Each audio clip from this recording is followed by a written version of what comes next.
Hello friends, welcome to LRNR classes Bangla. আমি সুব্রত মণ্ডল।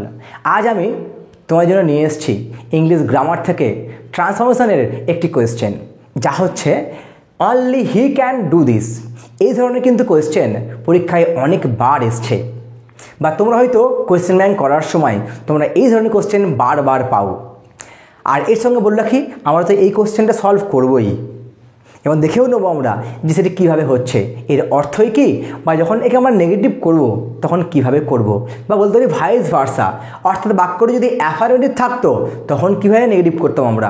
ঠিক আছে, তো এর সঙ্গে একটু বলে রাখি আমি যে তোমরা যদি এই ধরনের কোনো কোয়েশ্চেন তোমরা যদি বাড়িতে করতে না পারো, তোমরা অবশ্যই কমেন্টে আমায় জানিও। আমি চেষ্টা করব সেই কোয়েশ্চেন নিয়ে ভিডিও বানানোর।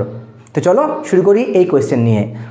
তাহলে এখানে দেওয়া রয়েছে যে only he can do this, একমাত্র সেই এই কাজটি করতে পারে, একমাত্র সেই এই কাজটি করতে পারে। মানে কি, মানে সে ছাড়া আর কেউ কিন্তু এই কাজ করতে পারে না। তাহলে আমায় করতে হচ্ছে নেগেটিভ, মানে কি আমায় করতে হচ্ছে নাবাচক বাক্যে করতে হবে। তাহলে নেগেটিভ ওয়ার্ড কোনগুলো ফার্স্ট জানবো আমরা। দেখো, আমরা জানি যে নো, নট, নেভার, নান, তাই তো। তাহলে এখানে এই নো, নট, নেভার, নান এগুলি হচ্ছে নেগেটিভ ওয়ার্ড। তাহলে এই সমস্ত নেগেটিভ ওয়ার্ডের ইউজ করে আমরা এই বাক্যকে নেগেটিভ করতে পারি। কিন্তু তোমরা মনে রেখো, যখন তোমরা দেখবে যে এই ধরনের বাক্য থাকবে যে অনলি বলে, অনলি দিয়ে যখন বাক্যটি থাকবে যে only he can do this, সেখানে তোমরা চোখ বুঝে তোমরা নান বাট বা নাথিং বাট করে দেবে। কি করবে?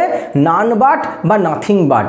এবার ব্যাপার হচ্ছে আমায় বুঝতে হবে এখানে নান বাট হবে না নাথিং বাট হবে। তাহলে কখন হয় আমাদের নান বাট আর কখনই হয় নাথিং বাট।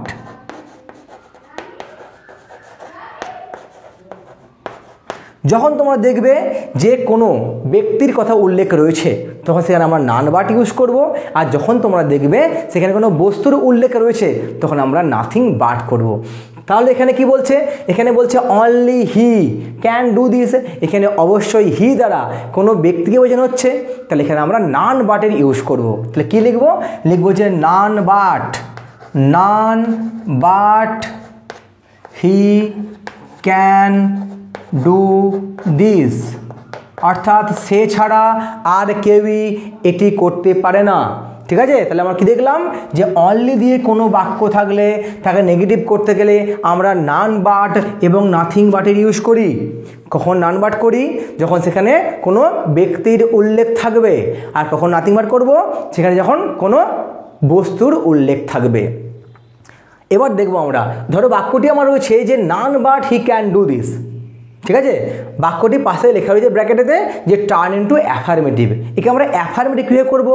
না এই তো জাস্ট আমরা নান বাট তুলে দেবো, দিয়ে অনলি করে দেবো, উত্তর হয়ে যাবে। তখন কি লিখবো? Only he can do this.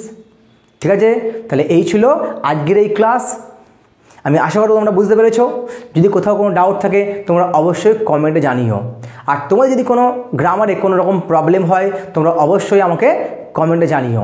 এই ধরনের আরও অনেক ভিডিও পাওয়ার জন্য তোমরা অবশ্যই সাবস্ক্রাইব করে রেখো আমাদের এই চ্যানেল এলআরএনআর ক্লাসেস বাংলা, এবং তোমরা অবশ্যই বন্ধুদের সঙ্গে আমার এই ভিডিও শেয়ার করো এবং লাইক করতে যেন ভুলে যাবো না। ধন্যবাদ।